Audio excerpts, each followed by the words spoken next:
എവിടെ പോയി? ഇത് അനിയത്തിയുടെ ഫ്രണ്ടാ. 2 ദിവസത്തേക്ക് വീട്ടിൽ നിൽക്കാൻ വന്നേ. അമ്മ പറഞ്ഞു. ധനു ധനുശ്രുതി. ഇവളും ബാംഗ്ലൂരാ.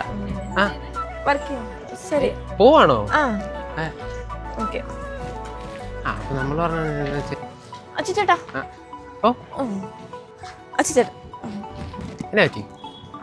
ധനശ്രുതി അനിത്യയുടെ ഫ്രണ്ടാന്നുള്ളതൊക്കെ ഞാനിപ്പോ വിശ്വസിച്ചു. ഇനി അത് അങ്ങനെയല്ല എന്നങ്ങോട്ട് ഞാൻ അറിഞ്ഞ. മനസ്സിലായില്ലേ? മനസ്സിലായില്ലേ?